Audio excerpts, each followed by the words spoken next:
Hello, everyone, and welcome to our Wild Birds Revealed live event.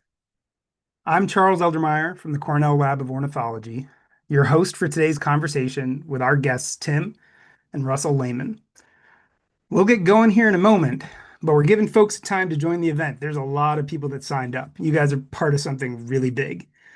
And so I want to ask, if you enjoy our content today and the videos featured on our YouTube channel, please like and subscribe. Share it with your friends and family. This is all about getting people jazzed up about birds. Um, as I said, we're anticipating a pretty large turnout today, and we have two people working in the chat from the Cornell Lab, Natalie Sloan and Ben Walters.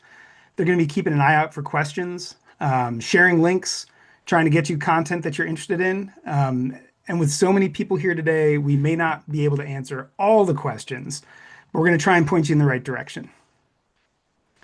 Okay, we're about a minute or so in here. We've got over 1,500 people starting to join. I think it's a good time to get started. So today's live event focuses on the Cornell Lab's newest video series called Wild Birds Revealed. The Wild Birds Revealed episodes were sponsored by OM System and are all on our YouTube channel, as well as featured on our allaboutbirds.org website. We hope that you'll take the opportunity to enjoy the incredible footage that Tim and Russell gathered while on assignment, if you haven't already. And there should be a link that'll be pinned in the chat. Anybody who registered ahead of time for the event or who entered the OM System Binoculars giveaway will get an email follow-up with links to everything, including a recording of this and links to all the different videos. So you can register right now if you want, and a chance to win too. So let's go ahead and get Tim and Russell in here. Russell, if you wouldn't mind turning on your camera. It's my pleasure to introduce our guests today, Tim and Russell Lehman. Some of our audience is meeting you for the first time, and I think that many of them might also know you best from your work on birds of paradise, Asian hornbills, and other spectacular and far-flung species. So can you each share a little bit about the scope of your photography and videography work and how you feel like Wild Birds Revealed fits in? Okay, sure. Thanks, Charles, for the introduction, and good afternoon, everybody. It's great to have you all here, and we're really excited to be able to share a bit about this fun project with you. So, just to give you a little bit more background on myself. I've been a professional photographer and filmmaker for several decades now. I've worked for National Geographic magazine for many years as a still photographer, and more recently, I've been making natural history documentaries for National Geographic, the BBC, Netflix, and other platforms like that. And this project here was kind of an idea that Russell and I came up with to do something a little closer to home, because we often travel the world on these longer assignments, but we have all this, equipment, this technology that allows us to do the high-end nature filming, and we thought it'd be fun to turn it on some of the species closer to home and try to tell some fun stories to share with you all. So that's kind of how this idea came about. Yeah, a little background on me. I am also a professional wildlife photographer and filmmaker for fewer decades than my dad. My background's actually in marine biology, so I really love underwater filmmaking, but I also love birds and I love bird photography. And over the years, I've gotten the chance to do more and more work with the Cornell Lab, but also organizations like National Geographic and BBC. And what's been really amazing about this project is that it has given us the chance to work together again, like we used to do many, many years ago. And so it's been a lot of fun working together and collaborating on this project. And one thing I just want to add is that I'm also been working a lot with the Cornell Lab on other projects, especially in the Asia Pacific region, especially New Guinea and birds of paradise. So you may be familiar with some of my work from there, and there's a lot of it on the lab website and YouTube channel as well that you might want to check out. We're working hard to try to bring more attention to the New Guinea rainforest, the world's third largest rainforest, with birds of paradise and subjects like that. So that's where you see a lot of my work from the lab that you might be familiar with. So just making that connection in case you've seen my bird of paradise and other things on the lab. But here I am working in New England more locally now. That's a really great point, Tim, that you've been a longtime collaborator of the lab and have provided some of the most spectacular stuff that we have on our channel. And it's all packaged within this idea of pushing bird conservation forward. And part of pushing bird conservation forward is getting people excited about the birds and about what they can do, about the birds around them and the birds that are far flung all over the world. And so it seems like a great place to kick off this hour together, is actually trying to give people a sense of what happened in this series, what this series was all about. And I wondered if you guys would be interested in sharing a few highlights, from each episode. There's 3 episodes that really you think captured what you were trying to do. Yeah, Sure. we'd love to. We prepared a few little tidbits to share with everybody. So I'm going to share our screen here. Yeah, so the first one we're going to share here is from the Osprey episode. The highlight of that episode was really this key moment of getting the Osprey dive in super slow motion. Osprey dives are incredibly fast, and we can play it in real speed here. And you see just this is how fast an Osprey hits the water. And as you see, we're trying to track it down, and we way overshoot the water because it's so hard to track them. They're moving that fast. So the real challenge is to actually capture that in super slow motion up close so that we can actually see what's happening and really get a sense of the behavior. We kind of want we have this amazing super slow motion camera that shoots 1,000 frames a second. And so our idea to create a more dramatic view of this, Osprey dive was to have that camera locked off and let the bird enter the frame. And so here's that clip that maybe you saw in the video. This is sort of the money shot that we were working so hard to get during this whole project. Yeah, and Russell, why don't you explain about exactly how you got this? Yeah, so to get this, we were sitting in front of this pond, and basically we just had to guess on the focus. We didn't have time to focus in real time, and so I just guessed that this is the spot that the ospreys were going to hit. This is where they've been landing a lot of times. And then all of a sudden I saw one dive from out of my peripheral vision from the left, and I just swung the camera over to try and get it. And I happened to nail it and basically be pointed at the right spot and be focused in the exact right focal plane. You may have seen in the video that we have lots of examples where we missed, probably dozens of examples where I was 5 degrees off, or I was focused too far back or too close, or just didn't enter the frame at all. But you have to, with something like this, is just kind of a matter of putting in the time and effort to have lots and lots of chances in order to get the money shot here. Yeah, we love the way that the super slow motion, reveals the detail. And but like Russell just alluded to, one of the kind of aspects that we wanted to bring to this kind of storytelling with these videos is, unlike the BBC documentaries like Planet Earth or whatever that we've worked on, we wanted to kind of take you along on the journey a little bit more and show you some of our failures and some of the challenges that the wildlife filmmakers face, like us, face in the field. And so we hope you enjoyed seeing not only the really good shot that we got, but also exactly a little bit more about the process. Yeah. Well, and so something I think that might be some good context for people, Tim and Russell, we've seen 2 dives that you captured on camera here, one in slow-mo, one in real time. How many dives do you think you saw ospreys make?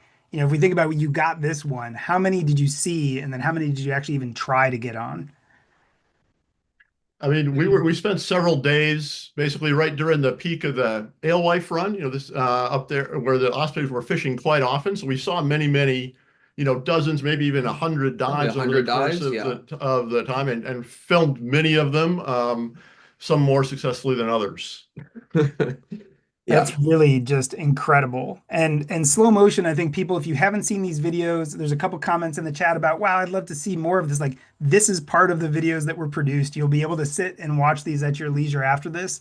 We didn't really plan this as a watch through of the videos. This is more of a chance for you to learn a little bit about what went into making these and hear from the voices of the filmmakers. So I encourage you, if you're like, oh, I want to see more of that, we've got more of it.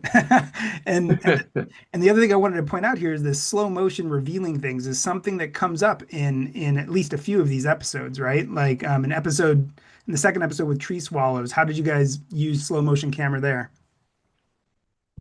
Yeah, so tree swallows are just incredibly fast flyers, right? They just kind of go by in a blur when you're watching them in real time. And so again, we used our super slow-mo camera, and here's one of our favorite clips that this is also used in the final video.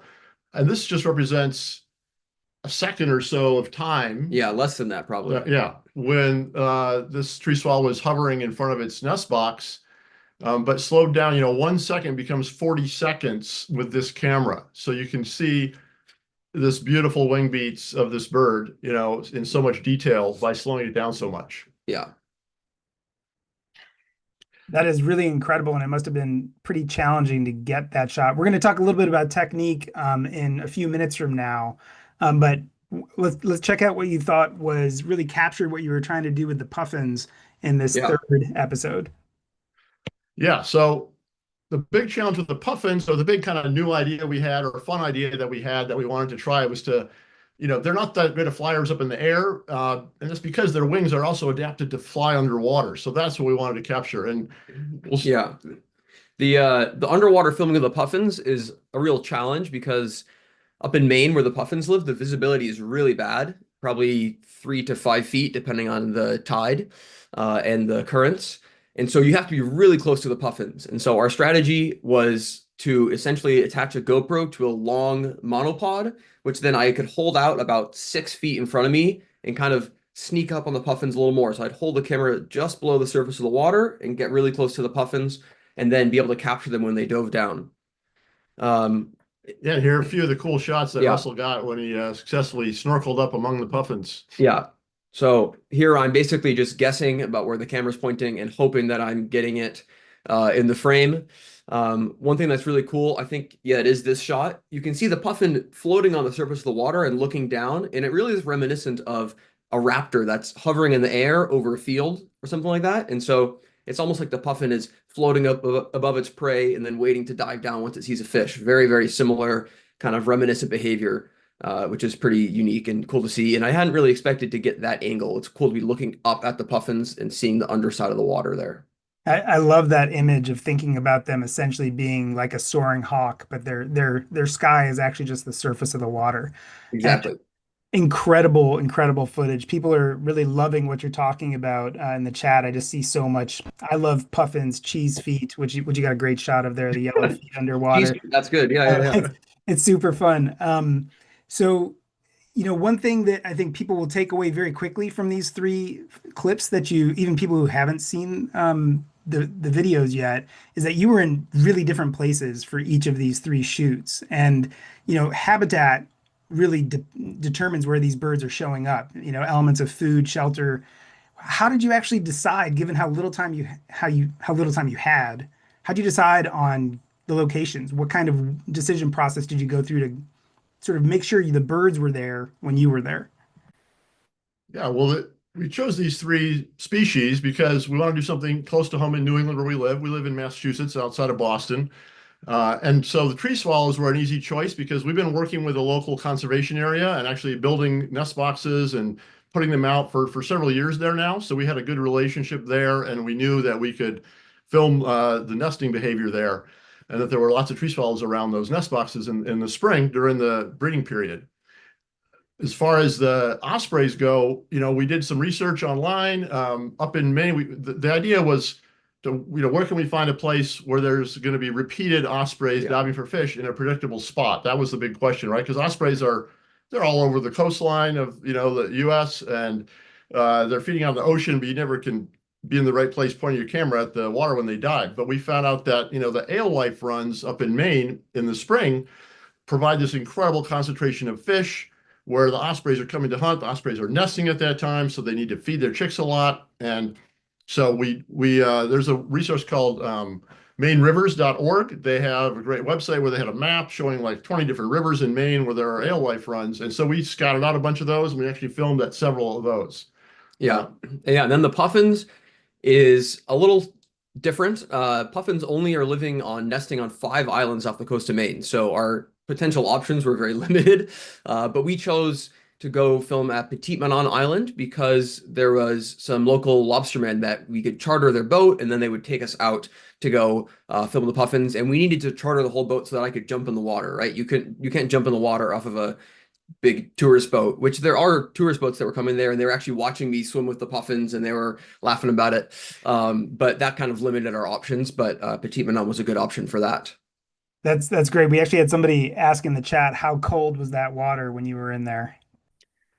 It wasn't too, I think it was somewhere in the 50s, but I had a wetsuit on. It was manageable. For some people that might not be so manageable. So the other thing that having such little time to really be in the field meant you must have had really long days. And I wondered if you can pick a spot or talk about the differences between the three, but can you give the audience kind of a sense of what a day in the field might have been like for you guys? So when they see, you know, um, this great footage, they have a little sense of what went into it. Well, with Tree Swallows, since it's close to home, we really were able to maximize the, peak time of day when we knew there'd be good light and lots of activity, the sun angle and so on. So we went over there many different, mostly mornings, some afternoons. We went over there for, chunks of few hours at a time on the best weather days and so on. That was really easy. The Puffins, as Russell mentioned, were really limited by the boat access, Yeah. right? And so we didn't have huge amounts of time out there. We had to charter the boat on good days and go out for several hours at a time. So the one that was more typical, I mean, wildlife photographers, we always want to maximize our chances. So, I mean, maybe you can tell about what Yeah, it's yeah. like filming ospreys. Well, the ospreys was kind of, as I mentioned, is more about just putting in the hours and being able to have lots of chances to actually capture the osprey hitting the water. And so we spent, I think, 14 hours sitting on the side of one pond for about 3 days straight, 14 hours a day, to try and get that money shot. So really, it's just about, we got comfortable in our, lawn chairs and just sat out there for a long time and waited to try and get it. And the whole time we had, we're trying to maximize our opportunities. And so we have lots of cameras. I think at one point we were running 5 cameras while filming ospreys, because we had the slow motion camera, we had the still cameras, we had multiple wide angle cameras to try and catch the dives. When it looks like one was about to dive, we'd start the wide angle cameras, and then we had the behind the scenes cameras. So we had 5 or 6 cameras like all around us in a little array to try and like make the most of it in the time that we had. I think that's actually a great point for people to understand is the two things that I've heard here when I've asked you guys about what does it take to get this stuff. Number one is you might be a world-renowned photographer, but you still have to do your research to show up in the right spot at the right time. You're not just incredibly lucky, right? But number two, it also takes some luck and some time to get that shot. But different than those two things, if you ask me, is really how you were able to capture unique views from sort of unexpected perspectives that really, I think, reflect more on your creativity and approach than necessarily like doing your research and just making sure the birds are going to be there. So I wondered if you could talk a little bit about maybe creativity and maybe your strategy for coming up with these really neat shots. And I will say, I love the gear. I love the idea of there being a whole bank of cameras around me. So I can definitely relate to that part too. Yes. Yeah, that's a good question. I think we're both very engaged by the idea of trying to get tons of interesting and creative shots. It's very fun, and we spend a lot of time coming up with creative ideas. And I think it's also what really lends itself to a more engaging video, especially when you have a 8-minute video. If you have all the same angle, the same focal length, it's going to be quite redundant. But if you have lots of unique angles, it is much more interesting, and it also kind of brings the audience into a perspective that they couldn't actually get physically, right? If you're just standing in a field watching tree swallows with your binoculars, you're never going to get the view from inside the nest. You're never going to get the view from the camera position right next to the nest hole to get the swallow flying at the camera, 2 feet away from the lens, or looking up from below the nest. And so kind of bringing the audience those new perspectives that you can't actually get physically, just by yourself without the camera is kind of a cool goal that I think makes the videos more engaging. So that's one of the things we try and focus on. Well, and we did have sort of like a sort of a philosophical question from the chat that kind of gets to what you just talked about. Do you ever feel like, as a photographer, especially in these kinds of shots, that you're getting the closest real glimpse of how it might feel to be the creature itself? Yeah, That's a good question. That's a nice point. I think so. I mean, we were able to put our cameras, especially with some of these, specialty lenses that we have, like this probe lens that we're going to show you an example of later, and you see glimpses of it in the videos. This allows us to get like really close and intimate with the birds. So, yeah, it gives you a little more sense of what it's like to be a bird, for sure. And another aspect that we didn't talk about, but we've talked about finding the spot. We've talked about approaches of photography, but let's be clear, you both are sort of seasoned naturalists, even with a background in birds sometimes. And part of it's obviously knowing the birds and what they're going to do. And so were there things that tipped you off with ospreys or with the puffins or with the tree swallows that helped you set up your shots that were kind of like related to kind of just your powers of observation, your understanding as a naturalist, your birder skills, those kinds of things? Yeah, I think it's a huge part of successful bird photography or filming is being a good observer, being a good naturalist, and watching carefully, what the birds are doing. Birds are kind of creatures of habit, and they often give out cues about what they're about to do, and so we definitely tune into those, and that's one reason why just putting in the hours and watching over and over, watching the behavior over and over is you kind of learn to, we got much better at tracking Yeah. the ospreys after the, spending the first couple days because we figured out their cues and when they're about to dive and yeah, lots of other things. But definitely also, for example, in the case of the swallows, like, how close we can put the cameras is something that we kind of have to experiment with. We obviously never want to, Yeah. pressure the birds. We're very, careful about not, disturbing them in any way in terms of their nesting. But we can easily, by being good observers and watching their behavior, see how they're reacting. They often don't like us being close, but maybe we can put the camera really close. We have lots of remote operating, Yeah. tech gear, right? So we can put the camera close and operate from far away, and things like that. So we're always trying to, figure out how to be creative and get something unique. That's a really great point. And just for the audience, if you're just joining us now, we've had a big pulse of people since we started. So just want to recap that we're talking with Russell and Tim Lehman. These are the photographers behind the Cornell Lab of Ornithology's Wild Birds Revealed series, which is sponsored by OM System. And if you want to learn more about Wild Birds Revealed, hit the registration link in the chat and we'll send you all the info. You'll also be entered in a giveaway for a pair of OM System binoculars. And this actually leads into somebody had asked, how are you shooting all 5 cameras at the same time? And I'm sure that you usually weren't, but alongside that, I think, is the idea that we've been talking a lot about video, but there was a parallel goal in this to sort of examine these behaviors through the perspective of still photography as well. And so I wondered if you could talk a little bit about what it's like shooting with still and what you're looking for there, and what that helps bring out that maybe the video doesn't, even the slow-mo. Sure. Well, first I'll address the question about the 5 cameras. So what we had was, so let's say Russell was operating the super slow motion camera, 1,000 frame per second one. I was operating another, movie camera that shot in slow motion, but kind of regular slow motion, where I was trying to follow the bird with a long lens. And so those are the 2 main cameras that were like manually operating, right? But then we could have 2 other tripods with like DSLRs that were aimed at the pool or at the river. And when we saw our osprey hovering and about to dive, we would just reach over and hit record, and they would just start rolling, and they were already kind of pre-focused. Those were to give us the wider shots. Yeah. And then we also would have another camera that was like facing us, so we wanted to record some reaction shots. So we would just hit record on that when we thought the action was about to happen.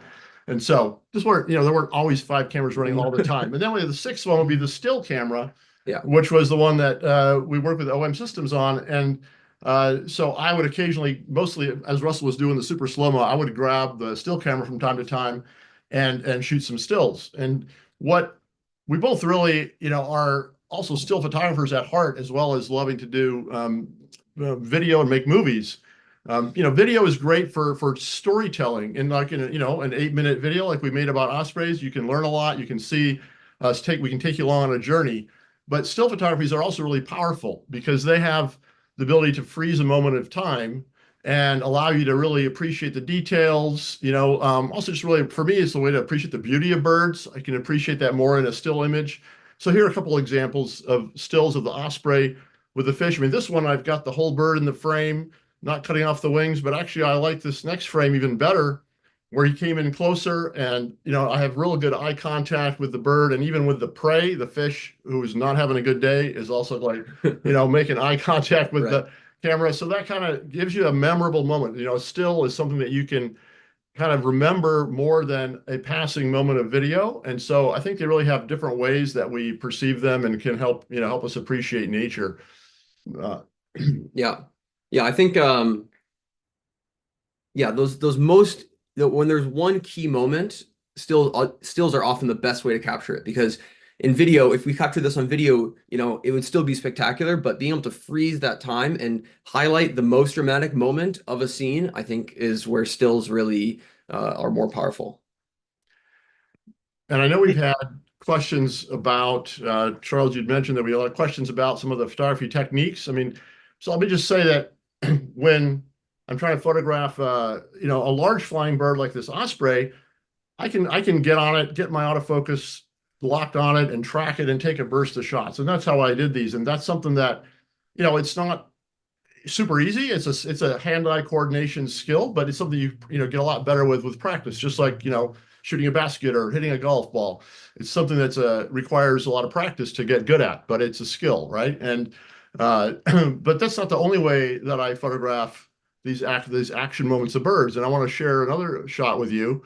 With the tree swallows, well, I did try some tracking, all right? Like this is a shot that I got when I was actually trying to follow the birds around and get in focus, and I occasionally was able to get on the tree swallow, get him in focus, and get a few frames. But as you can see, he would be better over to the left side of the frame. This is the best shot I got of a tree swallow, like in mid-flight, up in the sky, by tracking. But there's another method, right, that I could use since these birds are repeatedly flying toward the nest. Coming to the nest box, every 5 or 10 minutes throughout the day, I was able to anticipate the position that the bird would be in, right? So this is the final shot, but to get this shot, what I did is I was framed up, I chose my background, I chose my time of day with nice lighting, and I watched the birds, as they approach the nest to feed the chicks, which the nest is just off the frame and to the right, okay? And so here is a burst, and when I saw the bird coming, I would just fire a burst of shots. So here would be an example of my burst that I got that shot from. So here's 1, 2, 3. You see they're out of focus for 5. Now all of a sudden he's in focus in this frame. And then, he's going to keep coming toward me and go out of focus.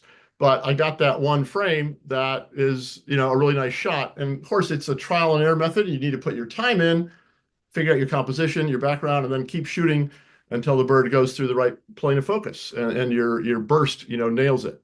So that's that's one approach. And then again, here's one more example from the tree swallows of how I like, still photography. It has its own charm, is because that beautiful shadow on the nest box. If this was a video, it would just go by so fast that you wouldn't even notice the shadow there, as this bird just flew up, really quickly. But I saw that based on the angle of approach and where the sun was at that particular time of the afternoon, I was getting these cool shadows, so I kept shooting this situation. And then I got lucky, and the bird also, the other pair of the mate that just was sticking her head out of the nest cavity. So I got a little bonus there. But something like, this element of the shadow is a way that this, you can, as the still image goes from kind of ordinary to extraordinary, right? It's just an extra element that takes it to the next level. So those are the kind of things I look for when I'm photographing birds. And just to share a couple of stills with you from puffins, one of the moments that I thought was really fun to capture on a still was the takeoff, when all the water's flying and these birds that aren't very powerful flyers, they have to kind of run along the surface. And so, I was trying to track them and shoot a burst as they got airborne.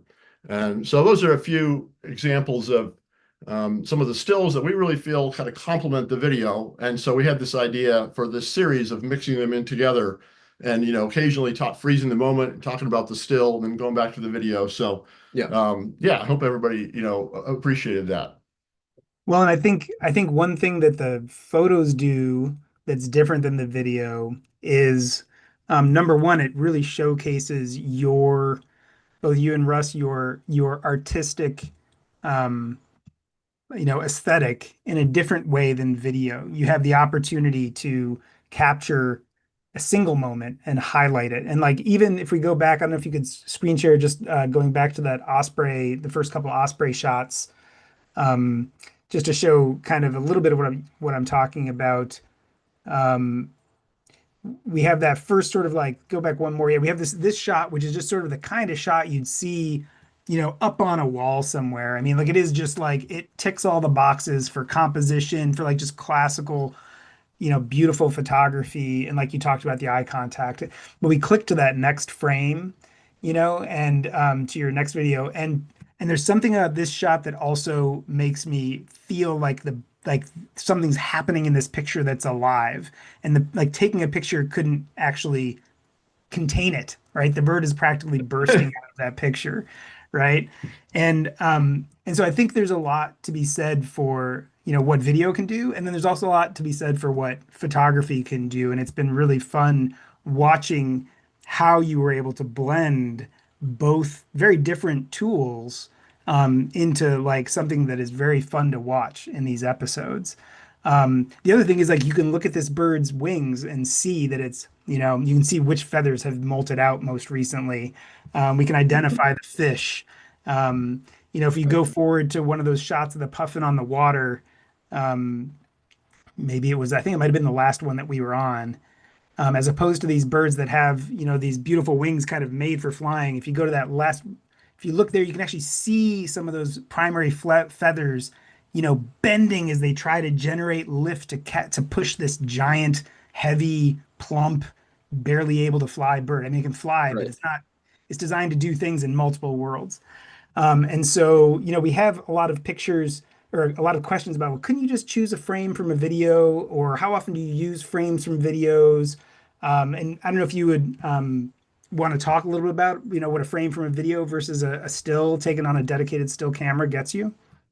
Sure.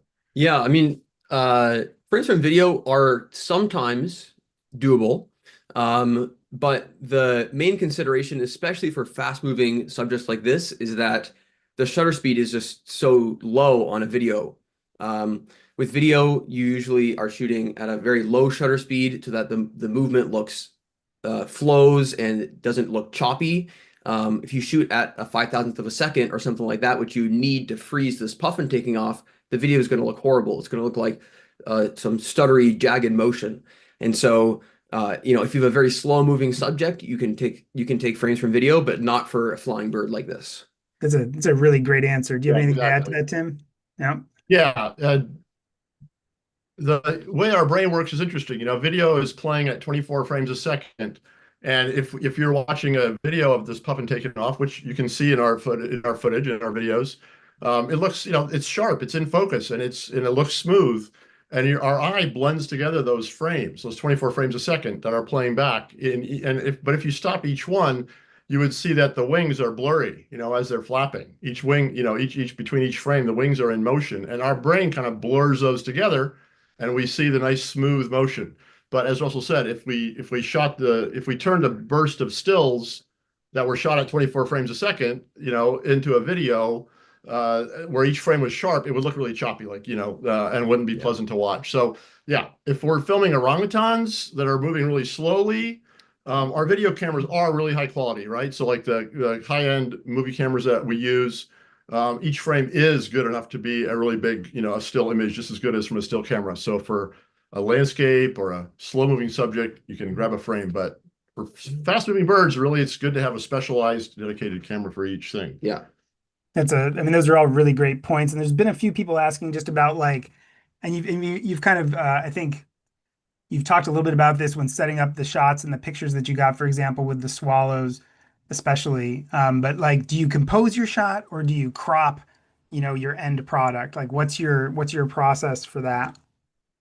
Sure. I'll take that one first. Go ahead. It's both. I try to compose the shot as best as possible in the field. And if my bird is perched or something, I know I can compose it the way I want. If the bird's flying it or running at full speed on the water surface, I'm going to track it as best I can. And I want to have it a little bit in the back of the frame so it have some space in front. But realistically, I'm just trying to get the shot. And I definitely have no objection to cropping later. And this shot is cropped a little bit, from the original frame. So nothing wrong with cropping, and especially for fast moving subjects. Yeah, I think we both definitely do a lot of pre-visualization. So especially if you're doing something where you're setting a camera up on a tripod and you're waiting for the swallow to come in, really what you're focusing on is where's the path of the bird, and then what background do I want to have once I get it. There's no point in framing up for the perfect image, but then once you actually get the swallow in focus, the image is not actually going to be any good. So you have to think about what it's going to look like when the bird is actually in the right spot. And so in those cases, we're probably doing a lot less cropping, and we're really trying to nail that composition kind of by pre-visualizing what it's going to look like in our head once we add the subject into the frame. Yeah, a lot of people are interested in learning how to be better bird photographers, and part of it is the learning photography, the photography part, like how your camera works, what the settings are to get the right exposure, what shutter speed to use to get to freeze the motion, and those kind of things, right? But those are pretty easy to learn. There is a Cornell course that from All About Birds, I think that's going to be given away. I also have courses on my website that people can take to learn those fundamentals, right? But then really beyond that, it's the creative process of making good images is a lot more about the thought process and the kind of like what you alluded to earlier, Charles, about understanding bird behavior and studying bird behavior and anticipating what's going to make an interesting image, right? And so thinking about, like Russell's alluded to, the backgrounds. That's just one thing that's really important, is you don't want to frame up this beautiful shot of a tree swallow and then you have like a telephone pole right in the middle of the background or something, right? So you have to think about all these details, and there's a lot of creative things to think about in terms of your lighting angle, and a lot of tons of other things that are really what kind of make a good photograph versus just the technical part of operating your camera. Yeah, That's a really, really good point, and it really speaks to like most art forms. Like the hard part isn't getting paint onto a piece of canvas, right? right. It's actually like visualizing what you want and putting your mind onto that canvas. And that's what I feel like you guys are able to do with these stills and with the video. Yeah, when we try to teach people about photography, we like say, okay, I hope you know how to use your camera, because just like a writer, when you go to a writing workshop, they assume that you know how to use a typewriter and spell in English, or use your computer, right? And a word processor, use Microsoft Word, and you're learning about how to craft a story, how to use good vocabulary, whatever, Right. to tell a good story. And same thing with photography. You got to learn those basics, like how to operate your camera, practice the motor skills, but then how to make a really good photograph. That's all really like your thought process that goes into it, and that's I think what you can, you put your effort in there and thinking about what's going to be in the frame. That's how you become a better photographer. Well, that's been a really fun part of working with you guys. And if you go back just to the tree swallows again, just to let people see this, because there still might be people that are, if you go back to the start of this section, when you talked about framing the shot and imagining the background, I think this is a good example again of pre-visualizing what it is you're looking for. And I don't know if this was like you got this shot 10 times or this was the only time, but if you look at that background and setting up the shot, that was a big chunk of the hard part, was understanding what that bird was going to do and intersecting it with what you with what you hope to have happen, which is pretty neat, really. Right. Or in this, I don't want to speak for my dad here, but in this example, right, he saw the shadow coming and he knew that the bird is going to come in from right in front of the nest to land. And so you don't want to be right, in line looking straight at the nest. You want to be at this 45-degree angle so that you can get this composition where you're framed up on the nest. You have the nest full frame on the right side of the frame, and you have the swallow full frame on the left side of the frame, and you're getting the shadow in the middle of the frame.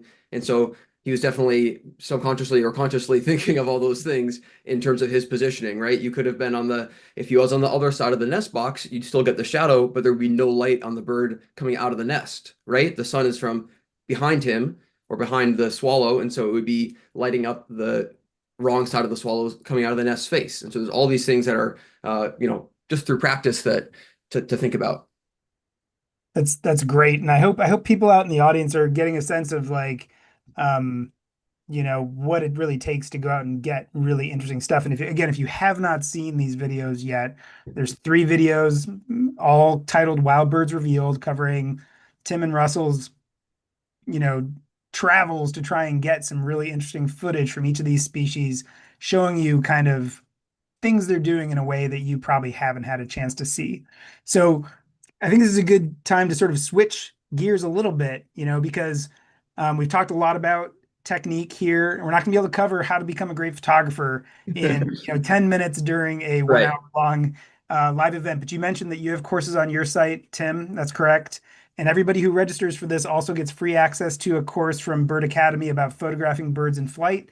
I encourage you guys to check out Tim and Russell's web pages. We'll get them posted in the chat for you, but it's basically their name.com, right? So Tim Pretty Lehman, much. Yep. RussellLehman.com to also learn more about all the different things they're shooting and to see their socials on Instagram and everything else. So we've heard from you. You spent days in the field, hundreds of dives, potentially from ospreys, swallows galore. But each of these episodes is like under 9 minutes long, right? Like, how much footage do you think you shot during and you know, stills during all this time filming to make essentially 30 minutes of content that we're now sharing out in these videos? Any guesses? We have about 12 terabytes of footage, for those who have a sense of what that is. I think probably, I don't know, tens of hours of footage, definitely 30, 50 hours, somewhere in that range, I would guess. So we have lots of stuff that did not make the cut. Yeah, and I was going to say, like, the idea is it's not a reality show where we're putting everything in, right? It's not Right. like a vlog, a 24-hour vlog of your time. But the flip side is there must be things that didn't make it into the cut for a variety of reasons, but still are occupying some brain space, things that you thought were really fun that you think the audience would also enjoy seeing. And I wondered if you could share maybe a couple of those, two or three, if you have any prepared. Yeah, so I have a video pulled up here, which I'll play in a second. This is from our time with the tree swallows. And so one of the cool things that was featured briefly in the video, but I wanted to expand a little bit more on, is filming inside the nest. So that's one of the really unique angles that we were able to get. And the way that you do that is that you have to essentially put out a nest box, but you have to have a door in the back that you make that you can close so that the swallows have a nice, happy nesting habitat, but then you can open just with a nail or screw that you have in there that allow you to open the door, and then you have a small window which you can stick a very skinny probe-like camera lens through. And so this is a little video which shows a tiny bit of the behind this. It shows a tiny bit of the sign behind this. Looks like that look like some birds of paradise there. There we are. Go. Showing a tiny bit of the behind the scenes here. You can see we're drilling out the front, and then these are the doors that we're putting in the back. We also have a door in the top, which is actually what this clip is going to be from. This is the setup with the camera looking straight down and me in a blind. So I'm operating this camera remotely, and then you're going to hear my reaction because something pretty funny happens. The swallow comes to check out the camera. Oh my gosh. This is ridiculous. So this is Russell in his blind, kind of watching. The male's like right up in the camera's face. Oh my gosh.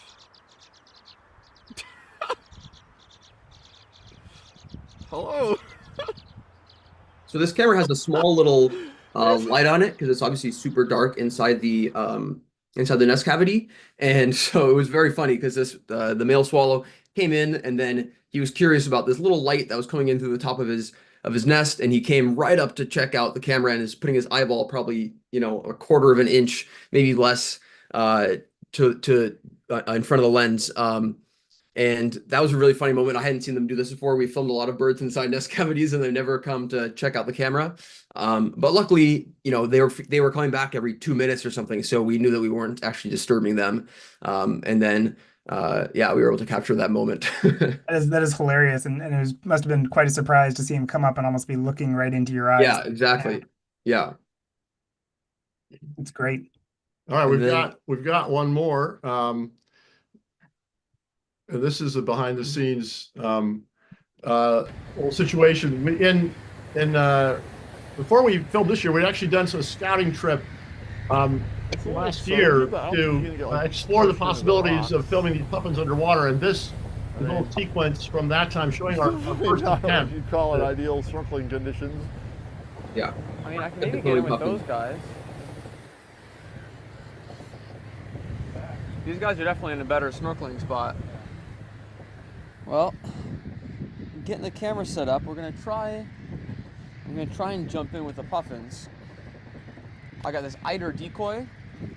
Eiders are big pieces of duck, so we have a wooden eider head that's been attached to this bike helmet, which we spray painted to generally resemble the shape of a big eider duck. So I'm gonna wear this on my head to hopefully blend in with the puffins. The puffins will often hang out in the water with ducks like eiders, and so eiders are a pretty big duck. Hopefully I'm a little closer in size to an eider than a puffin, and maybe this will help me get closer. We'll see. How do I look? You look hilarious. Great. Hopefully I look like an eider.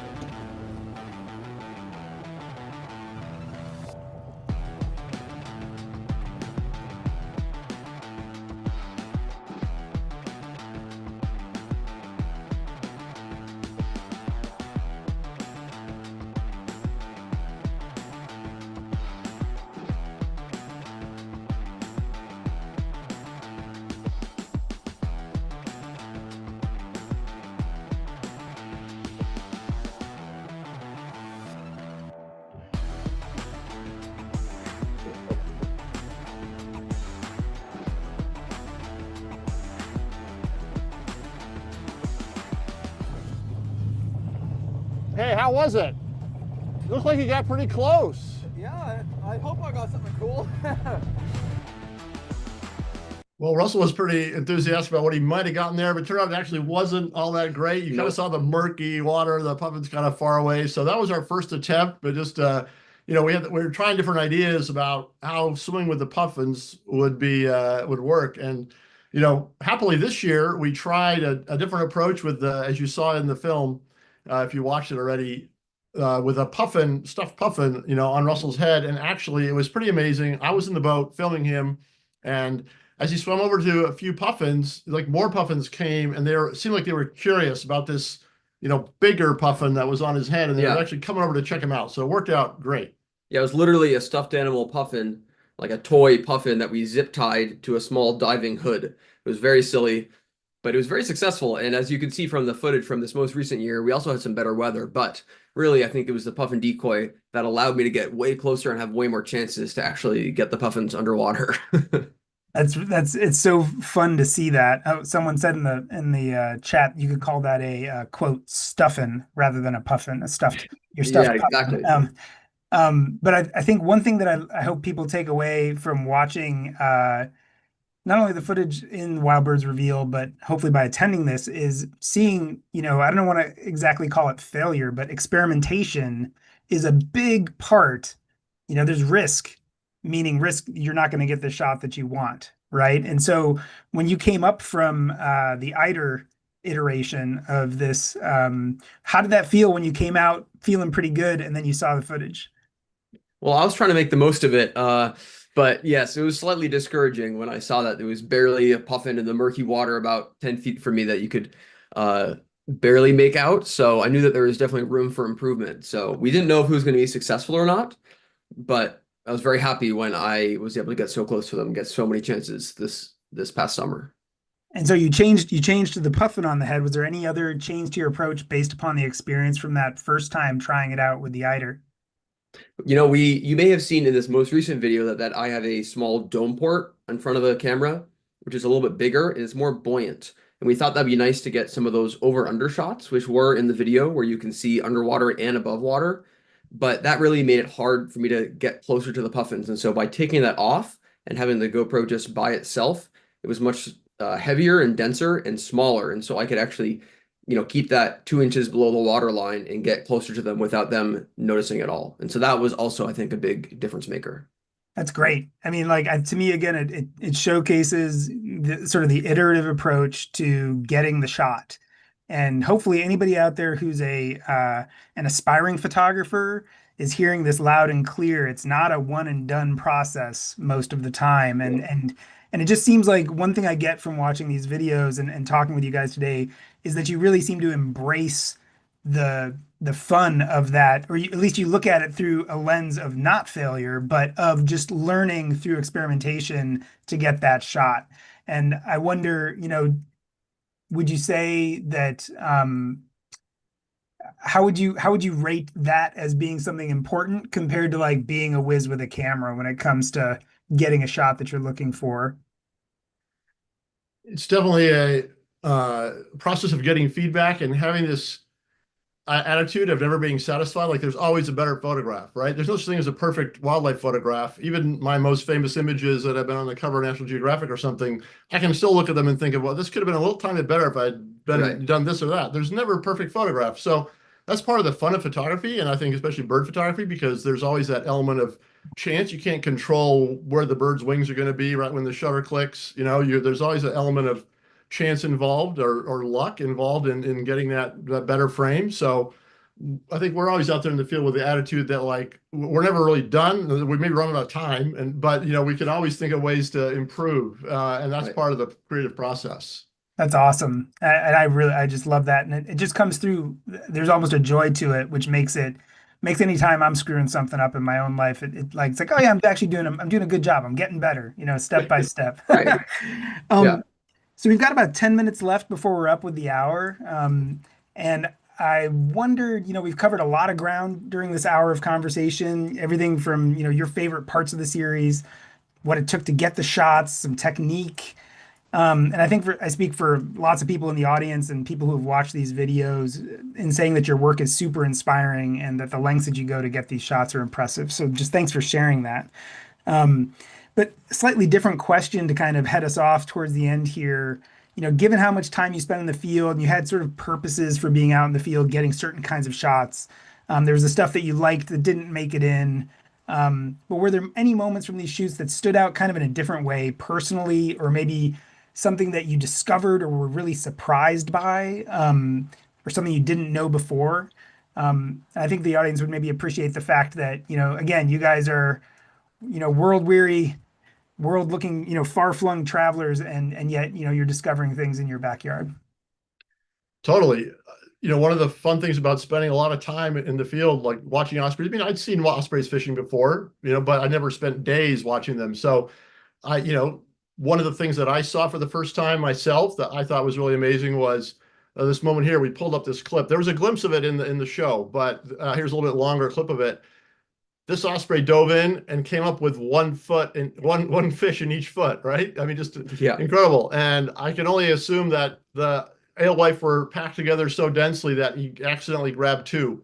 And you can see him here as he flies off. He eventually decides to drop one. Looks like he dropped it on purpose. He made that was a little bit too much to carry, and centers his grip on the single one. But for me, that was a fun moment that we didn't really focus on it in the program, but it was amazing to see, and that the birds could just accidentally catch 2 fish at once.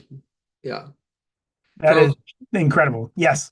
Do you know, are they actually looking underwater? I assume they're just like reaching with their talons and just grabbing anything that they come into contact with, right? It'd be hard to actually ask an osprey, and get their feedback. But, what we know is they're visual when they're looking down and deciding where to go, and they hone in. And you probably saw this a bunch of time where they might get really close to striking and then pull off. Like whatever they had aimed at when they were up high, swam off. And so what this probably reflects is hitting the water and there being enough fish at that spot. Their talons are just going to reflexively close on something. And it just happened to be on 2 different fish rather than on the same fish like it normally would be when they're fishing. But it'd be great to have a conversation. I mean, I would love to talk to this osprey, honestly, and be like, what'd you think coming up with those 2 fish? That was pretty cool. Right. And he'd just be, I'm showing off, That's really cool, though. And I don't know, Russell, if you had anything you were interested in sharing.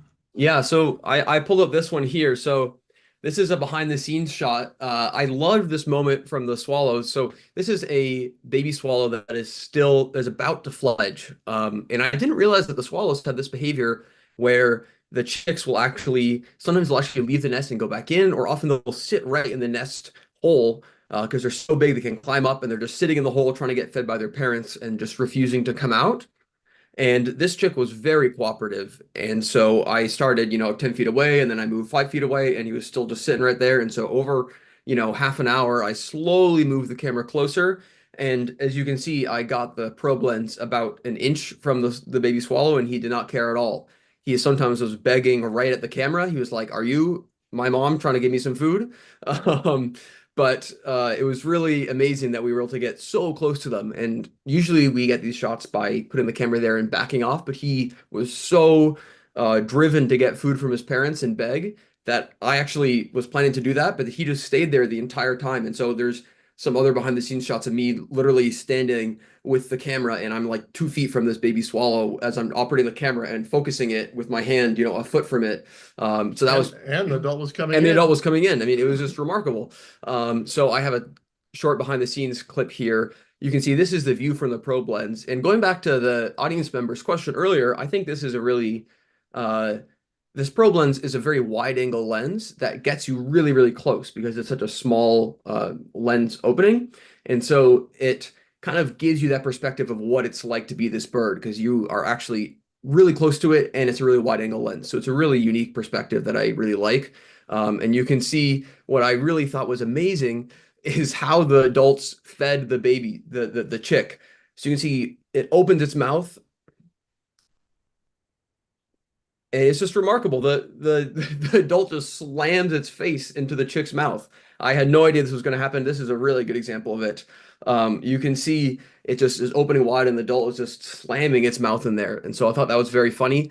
And I had filmed bluebirds before, actually in the same field, and they don't do that. The chicks won't, I haven't seen at least the chicks come beg in the nest like that. Maybe some do, but not to my knowledge. And so it was really fun to see play that one more time just because it's so fun, just to see the swallow chicks begging like that, especially from such a close perspective. And that's a great look for people who are also just interested in identifying young birds versus older birds. That yellow gape on the bird compared to the adult, where the gape being the edge of the beak place there. You can see how far back that beak goes compared to the adult when the adult flies in with that meal. So look at this chick's beak and then look at the adult's beak as it comes in with its mouth full.